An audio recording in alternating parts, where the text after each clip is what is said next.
मित्रों, वैदिक ज्योतिष केंद्र में आपका स्वागत है। आज हम बात करने वाले हैं वीडियो के इस कड़ी में अपार धन योग, निरंतर धन योग, ठीक है, या धन योग, उसके ऊपर जो है विशेष डिटेल से चर्चा करेंगे और सरल सूत्र, सरल माध्यम तरीके से आपको समझाएंगे और आपके समझ में आ जाएगा। वीडियो बिना स्किप करके पूरा वीडियो जब देखेंगे तभी सूत्र लॉजिक को तरीके से समझ पाएंगे, कौन ग्रह क्या किस प्रकार के भाव में बैठकर, राशि में बैठकर फल देता है। तो चलिए वीडियो स्टार्ट करते हैं। सबसे पहले हमें ये देखना है कि धन का भाव कौन सा होता है। क्योंकि ये मिथुन लगन की कुंडली है तो इसका स्वामी बुध बना, बुध लगन का स्वामी हो गया, अर्थात लग्नेश कौन है? बुध है। धन का स्वामी कौन बनेगा? धन के संग्रह का स्वामी यहां बन गया चंद्रमा। धन के संग्रह का स्वामी हो गया चंद्रमा और इनकम का स्वामी हो गया मंगल। हम अपार धन योग, निरंतर धन योग या धन योग के विषय में चर्चा कर रहे हैं, ठीक है। लग्नेश कौन हो गया? बुध हो गया। और कर्म का स्वामी कौन बनता है यहां? गुरु। कौन कौन से भाव महत्वपूर्ण होते हैं इन योग को देखने में, वो आप देखते जाइए। फिर भाग्य का स्वामी कौन है यहां? शनि, क्योंकि 11 नंबर कुंभ राशि, उसका स्वामी शनि हो गया। 12 नंबर मीन राशि, उसका स्वामी गुरु हो गया। 1 नंबर मेष राशि, उसका स्वामी मंगल हो गया। 4 नंबर कर्क राशि, उसका स्वामी चंद्रमा। और 3 नंबर का स्वामी बुध यानी मिथुन राशि होती है, लग्नेश हो गया वो। तो ये भाव महत्वपूर्ण रखते हैं, ठीक है, ये भाव महत्वपूर्ण लगते हैं। इन 5 भावों से हम बनाएंगे अपार धन योग का योग कैसे बनता है पूरी डिटेल से। अगर आपके कुंडली में सीधा संबंध अगर लगन से और दूसरे भाव से अगर हो, ये पहला भाव होता है, ये दूसरा भाव होता है। धनेश से लग्नेश का सीधा संबंध बन जाए, कैसे बनेगा? यदि चंद्रमा यहां आके बैठ जाए या बुध यहां आके बैठ जाए, या चंद्रमा यहां आके बैठ जाए या बुध यहां आके बैठ जाए, तो क्या होगा? धन योग आपकी कुंडली में बनके तैयार हो जाएगा। 100% धन योग बनके तैयार हो जाएगा।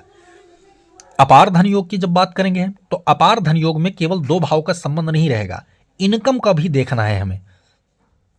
इनकम को जैसे दूसरे भाव का लगन के साथ और 11वें भाव के साथ 3 का संपर्क स्थापित होता है, ठीक है, स्थापित होता है, तो क्या होगा? अपार धन योग का योग बनेगा। जैसे बुध यहां आ जाए, चंद्रमा यहां आ जाए, 3 ग्रह हो गए, अपार धन योग बन गया, क्योंकि इनकम भाव में बन गया। यही बुध, मंगल और चंद्रमा यहां स्थापित हो जाए, मंगल ही आ जाए यहां पर और चंद्रमा भी आ जाए, तो क्या होगा? अपार धन योग। यानी आपका संबंध डायरेक्टली इनकम से भी बन गया और धन के संग्रह से भी बन गया। आप बचाना भी जानते हैं, कमाना भी जानते हैं। और यही 3 ग्रह की युति अगर यहां बन जाता है तो भी अपार धन योग जो है कुंडली में बनके तैयार होगा। तो अभी क्या धन योग के बारे में पता चल गया आपको और अपार धन योग के बारे में पता चल गया।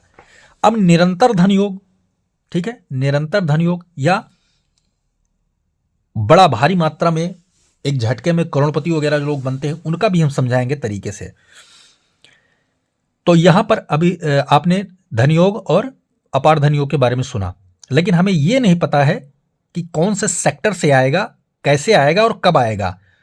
तो पहले निरंतर धन योग कैसे बनता है उसको समझ लेते हैं। कर्म भी अगर जुड़ जाएगा, जैसे लगन, इनकम और कर्म अगर जुड़ जाते हैं तो निरंतर धन योग बनेगा। लगन और धनेश करियर के साथ जुड़ जाए तो निरंतर धन योग बनेगा। जैसे अभी मैंने यहां 3 ग्रह को बिठाया, अब यहां मंगल ना होकर के केवल बुध और चंद्र बैठे हैं और गुरु यहां आकर बैठ जाए, गुरु यहां आके बैठ जाए तो निरंतर धन योग बन गया, ठीक है। मंगल यहां ना बैठ के चंद्र बुध यहां आकर के और गुरु के साथ में बैठ जाए तो निरंतर धन योग बन गया, ठीक है। चंद्रमा यहां ना बैठ करके मंगल बुध के साथ गुरु अगर यहां स्थापित होता है तो निरंतर धन योग आपके कुंडली में बन गया। धन योग, अपार धन योग और निरंतर धन योग, ठीक है। बहुत सरल सटीक विधि से आपको समझा रहे हैं। अब हम बात कर लेते हैं कि कौन लोग होते हैं जो करोड़पति अरबपति झटके में बन जाते हैं। यानी कि अभी कुछ समय पहले मैंने देखा था, इसके पास कुछ नहीं था, लेकिन 2-4 महीने, 2 ही 3 साल के अंदर यह व्यक्ति बहुत सारा धन, अपार धन संपदा वो पा जाता है। तो कैसे पाता है? तब वहां हमें 9वें भाव को भी मिलाना होगा। भाग्येश, कर्मेश, इनकमेश का संबंध अगर लगन के साथ होता है, ध्यान से सुनना, 9वें भाव का, 10वें भाव का और 11वें भाव का संबंध जाकर लग्न से स्थापित होता है, कैसो भी, चाहे दृष्टि से संबंध बने, चाहे उपस्थिति से बने, या लग्नेश के वहां पर बैठने से बने, या उसकी राशि में बने, कैसो भी तरीके से, तो क्या होगा?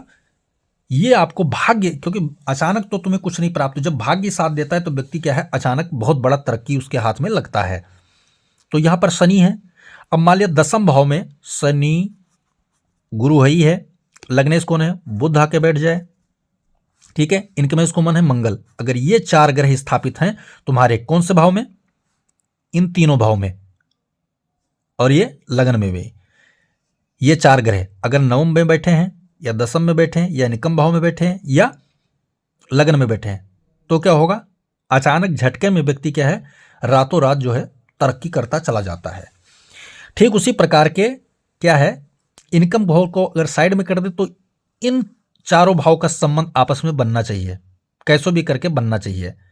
अब एक दृष्टि का संबंध कैसे बनेगा वो मैं आपको बता देता हूं। जिन ग्रहों के पास जो है 5, 7, 9 गुरु के पास दृष्टि है, मंगल के पास 4, 7, 8 दृष्टि है, और शनि के पास 3, 7, 10 दृष्टियां हैं। तो इन दृष्टि में बैठ करके जो ग्रह, जैसे मान लिया 4 ग्रह में से कोई एक ग्रह नहीं, गुरु नहीं है, इसमें 3 ही ग्रह बैठे हैं, लेकिन गुरु कहीं भी बैठकर इन भाव में कहीं बैठकर इन पर दृष्टि डाल रहा है तो 4 संपर्क हो गया। ठीक इसी प्रकार शनि वहां उपस्थित नहीं है, लेकिन शनि कहीं भी बैठ करके कुंडली में और अगर दृष्टि डाल देता है तो वो क्या है, राजयोग बन गया, धन से संबंधित। अब इनमें एक महत्वपूर्ण भूमिका यह है कि यह फलादेश, यानी कि फल हमें मिलेगा कब, धन बन गया, धन राजयोग बन गया, निरंतर धन योग बन गया, अपार धन योग बन गया, हमारे कुंडली में मिलेगा कब, मिलेगा जब इनसे संबंधित, यानी लग्नेश का, चाहे द्वितीयेश का, चाहे निकमेश का, चाहे दशमेश का, चाहे नवमेश का दशा आवेगी। दशा जब आवेगी, महादशा की बात कर रहा हूं या अंतरदशा की बात करूं, ठीक है ना, या प्रत्यांतर की बात करूं, जो कि जैसे समय में आ गए, महादशा में आ गया तो उस वक्त आप बहुत काफी लंबे टाइम तक इस चीज को भोगेंगे, धन के सुख को भोगेंगे। प्रत्यांतर या अंतर में आता है तो कम समय के लिए, ठीक है, और भी छोटे सूक्ष्म या प्राण दशा में आते हैं तो वो उतने समय के लिए, क्योंकि महादशा और ये कार्यकाल है, ग्रहों का कार्यकाल, आने का समय।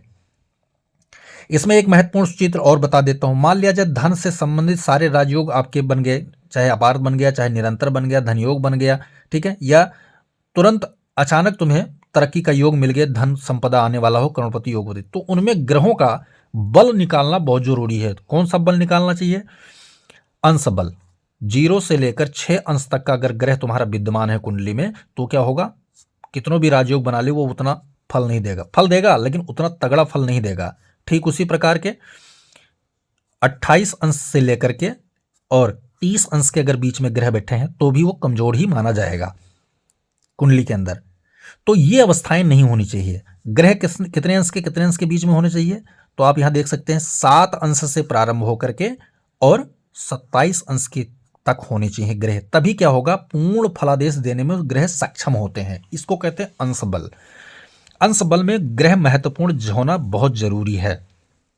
दूसरी बात कर लेते हैं, मान लिया जाए भाव के चर्चा हमने कर लिया, अब राशि के अनुसार कोई ग्रह वहां नीच का होता है, कोई ग्रह वहां नीच का होता है तो क्या होगा, साथ साथ उसका स्वामी अगर मिल गया, जैसे मान लिया जाए मीन राशि में शुक्र नीच का है, मीन राशि में शुक्र नीच का है और गुरु साथ में बैठा हुआ है तो नीच भंग राजयोग भी बन गया।